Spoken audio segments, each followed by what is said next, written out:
Hello, this is Chef John from foodwishes.com with Chocolate Soufflé. That's right, Valentine's Day is just around the corner, and there's nothing that's going to impress the object of your desire more than a perfectly made chocolate soufflé. And of course, I mean in the context of food. Being super rich and really attractive probably would be more impressive. But as far as turning out a dessert that your lover will love, this has a proven track record of being very effective. So with that, let's go ahead and get started. And before we actually get to the soufflé batter, we need to prep our ramekins. And all that's going to involve is lightly brushing them with melted butter.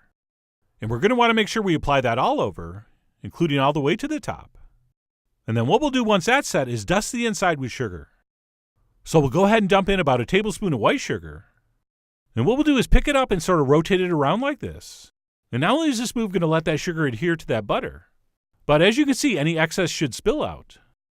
So I went ahead and did that to both ramekins because this recipe is going to make 2 portions. At which point we can actually start making our soufflé batter. And what I like to do first is break up some dark chocolate into a metal mixing bowl, which I'm going to place over some hot water. Not boiling, not simmering, just hot. And I'm going to explain why in a minute.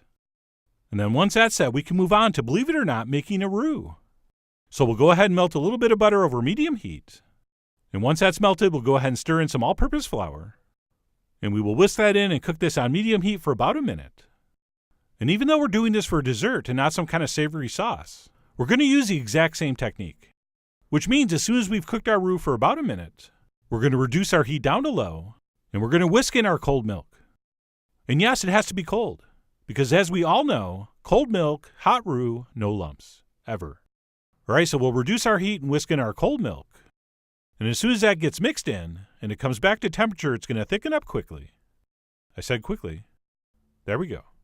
So we'll just whisk that over low heat until it smooths out and thickens up like this. At which point we're going to turn off the heat and quickly transfer that into our chocolate.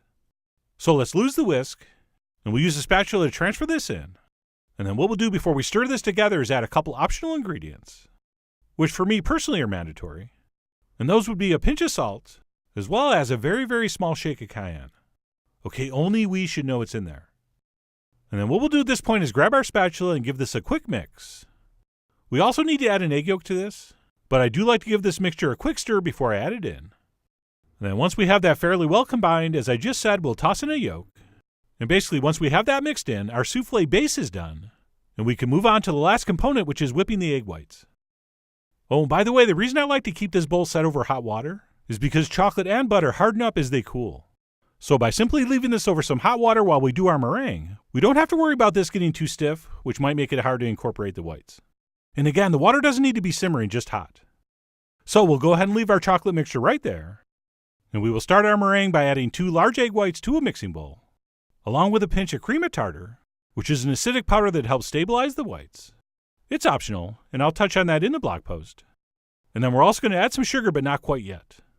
Okay, we want to whisk these whites about halfway before we start adding that. And you'll hear some people describe this as the ribbon stage. And that's because that ribbon of egg whites dripping off the whisk stays on the surface for about a second before disappearing. And then what we'll do once it's reached this point is add our sugar in 3 or 4 additions. So we'll sprinkle some in, we'll whisk it for about 30 seconds or so. And after 3 or 4 additions, our sugar will be gone. At which point we're simply going to continue whisking until we have beautiful, but not too stiff peaks.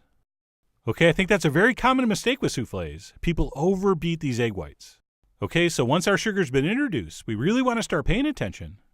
And while we do want peaks that hold their shape, we don't want to go so far that they start looking dry and granular. So I like to go until I have something that resembles sort of a stiff shaving cream. Okay, so these were just about perfect. And I gave them a few more seconds until they looked exactly like that.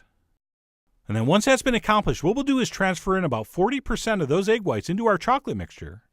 And we'll use our spatula to mix that in and lighten that mixture up. And yes, most recipes say to add in half, but I like to do a little less than that with this first addition. But anyway, I'm going to go ahead and add just under half my egg whites. And we'll use our spatula to go ahead and stir that in. And in case you're wondering why we're not folding and we're using more of an aggressive stirring motion, well, that's because this first addition is to simply prep this mixture so that we can incorporate the rest of the egg whites without deflating the mixture too much. So we will go ahead and stir in just under half our egg whites, as shown, at which point we can transfer in the rest of the egg whites. And now is when we're going to use the old folding technique. And all that means is take your spatula and fold batter from the bottom up over the top, going around in kind of a circular motion, and we're basically going to continue using that method until all the egg whites have disappeared.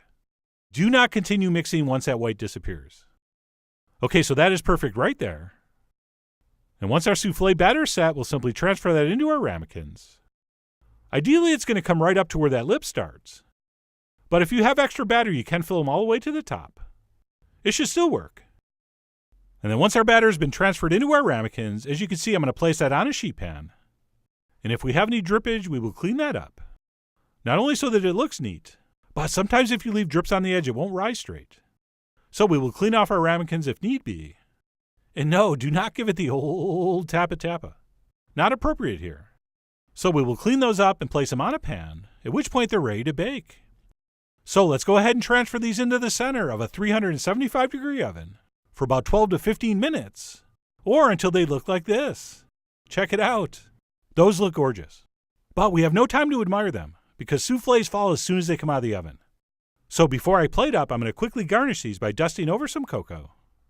And yes, most people do use powdered sugar for this. But of course, that's up to you. You are, after all, the Tina Fey of your chocolate soufflé. Not to mention, especially on Valentine's Day, you're also the Tina Fey of getting lots of compliments. So go ahead and use the powdered sugar if you think it looks better. But I'm a cocoa guy from way back. And as soon as those get dusted, we'll go ahead and transfer those to a plate, at which point we can grab a spoon and start enjoying these. Hopefully with another person. Or two. We don't judge. But anyway, let me go ahead and dig in. And these really did come out perfect. Okay, for me, the ideal texture for chocolate soufflé is something that's right in the middle between a chocolate cake and a chocolate mousse. Okay, not too wet, not too dry, not too airy, not too dense. And for me, this really was right in that sweet spot, pun intended. And by the way, I will at this point admit to not being a huge chocolate soufflé fan. Personally, there are chocolate delivery systems I do prefer. But that's sort of beside the point. Because when it comes to serving a chocolate dessert that's going to thoroughly impress, and by impress I mean seduce, the object of your desires, it really is hard to beat a perfectly executed chocolate soufflé. Especially when you consider there's not that many ingredients. And contrary to popular belief, the technique is actually pretty simple. So whether you're going to make this for Valentine's Day or another special occasion, I really do hope you give this a try soon. So head over to foodwishes.com for all the ingredient amounts and more info as usual. And as always, enjoy.